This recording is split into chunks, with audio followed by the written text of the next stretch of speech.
जिस फिलिस्तीन को मिटाने के लिए मोदी ने इजराइल का साथ दिया, अब उसी फिलिस्तीनी से क्यों मिलाया हाथ। इजराइल हमास युद्ध के बीच अचानक से फिलिस्तीन राष्ट्रपति से मोदी ने की बात, फिर कह दी ऐसी बात कि दंग रह गया इजराइल। इजराइल के साथ खड़े पीएम मोदी ने आखिर अचानक से फिलिस्तीन के साथ खड़े होने का क्यों लिया फैसला, क्या है मोदी की नई चाल। मोदी ने जैसे ही फिलिस्तीनी राष्ट्रपति से की बात, तस्वीर देख पूरी दुनिया रह गई सन। जो बाइडेन भी रह गए सोचते कि ऐसा कैसे हुआ। क्या फिलिस्तीन के राष्ट्रपति से बात करने पर इजराइल भारत के रिश्ते में पड़ने वाली है बड़ी दरार। आखिर क्या है इस बातचीत का असली सच। जी, पिछले 12 दिनों से पूरी दुनिया की निगाहें इजराइल हमास युद्ध पर है। इजराइल हमास युद्ध के बीच कई हजारों लोगों की जानें जा चुकी हैं। दुनिया के 50 से ज्यादा मुस्लिम देश हमास के साथ खड़े हैं। हमास ने जिस तरीके से बर्बरता बरती है, उसे देखकर हर किसी का कलेजा कांप उठा।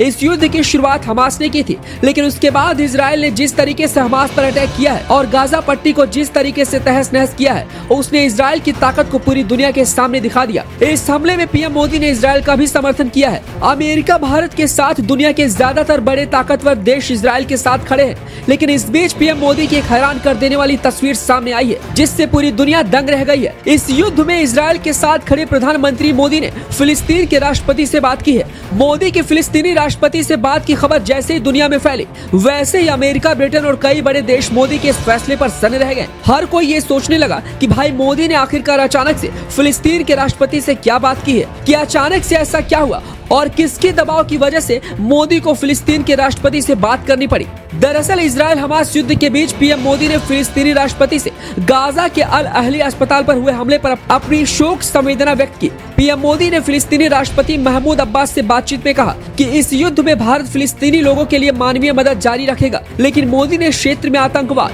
हिंसा और बिगड़ती सुरक्षा स्थिति पर भी अपनी गहरी चिंता साझा की। भारत ने गाजा और फिलिस्तीन को अब तक 2000 से लेकर 2023 तक के बीच में $29.5 मिलियन की मदद की है। बताते चले कि मोदी ने इजराइल फिलिस्तीन मुद्दे पर भारत के लंबे समय से चली आ रही स्थिति को भी दोहराया। आपको बताते चले कि इजराइल का साथ देने वाले सभी देशों के नेता लगातार इजराइल पहुंच रहे हैं। बाइडेन के बाद अब ब्रिटेन के पीएम ऋषि सुनक भी इजराइल पहुंचे हैं। दुनिया के 50 से ज्यादा मुस्लिम देश भले ही फिलिस्तीन के साथ खड़े हों और सब मिलकर भले ही इजराइल को लगातार धमकी दे रहे हों, लेकिन इजराइल बिना किसी डर से गाजा पट्टी को तबाह करने पर लगा हुआ है। वही पीएम मोदी की फिलिस्तीनी राष्ट्रपति से हुई बातचीत ने दुनिया को हैरान कर दिया है। इजराइल के साथ खड़ा हर देश मोदी के इस फैसले से दंग रह गया है। वहीं इजराइल के साथ खड़े देश के नेताओं का युद्ध के बीच इजराइल जाना लगातार जारी है।